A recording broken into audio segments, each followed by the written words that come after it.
Let's make this beautiful marble nail design र यसको लागि चाहिँ मैले सुरुमा बेस प्रिपेयर गरिसकेको छु र here are some colors that I'm going to use र यसमा चाहिँ ब्लुमिङ जेल एप्लाई गर्नुपर्ने हुन्छ तर ब्लुमिङ जेल एप्लाई गर्दा चाहिँ don't cure guys, let it bloom like flower. अब ब्लुमिङ जेल चाहिँ नामी सो यसको काम के हो भन्दाखेरि चाहिँ कुनै पनि कलरहरू जेल पोलिसहरू हामीले एप्लाई गर्दाखेरि यसले चाहिँ फिजाउने काम गर्छ कि हजुरहरूले जुनसुकै कलर पनि एप्लाई गर्न सक्नुहुन्छ so this is known as blooming gel र यसको काम भनेको चाहिँ फैलाउनु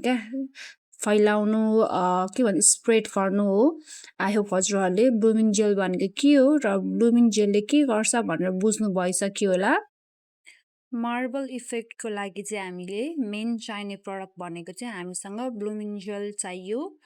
अनि अभियसली जेल पोलिस कलर हजुरको चोइस अनुसार मैले चाहिँ पिङ्क अनि लाइट पिङ्क अनि डार्क पिङ्क अनि वाइटहरू युज गरिरहेको छु देख्न सक्नुहुन्छ र हजुरले चाहिँ यसलाई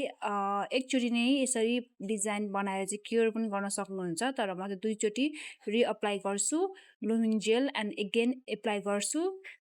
मार्बल इफेक्टको लागि अनि चाहिँ फेरि क्योर गर्छु है मैले ट्वाइसचोटि गरेको छु हजुरहरूले चाहिँ एकचोटि गर्दा हुन्छ र ब्लुमिङ जेल युज गर्दाखेरि चाहिँ अलिकति बी पेसेन्स गाइज पेसेन्स हुनपर्छ है त्यसले त अब ब्लुमिङ जेल एप्लाई गरेपछि फिजिनु पर्यो नि त के भन्छ त स्प्रेड हुन पर्यो सो त्यो कारणले गर्दाखेरि चाहिँ अलिकति पेसेन्स चाहिँ हुनु पर्यो अनि हजुरलाई चाहिँ जस्तो डिजाइन बनाउन मन छ त्यसरी नै हजुरले चाहिँ आफ्नो ब्रसको हेल्पले चाहिँ बनाउन सक्नुहुन्छ इजिली नै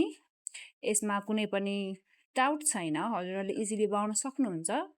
if you guys are watching my tutorial then just a joke है हजुरले अरू पनि हेर्नुभयो भने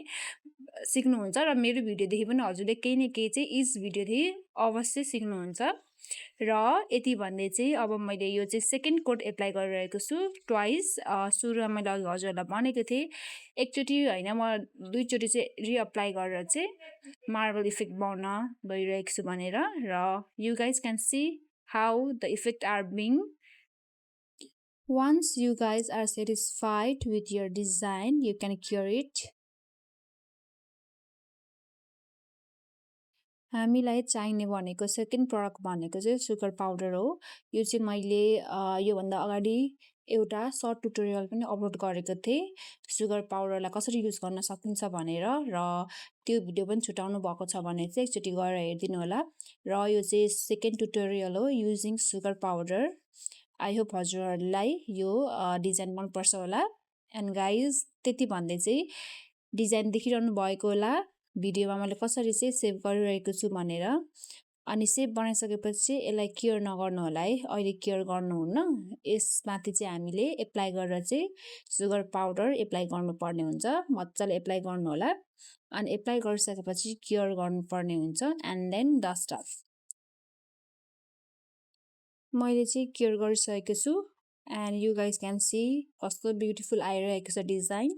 अनि यसपछि चाहिँ हजुरले डस्ट अप गर्नुपर्ने हुन्छ and see guys super satisfied है विथ द डिजाइन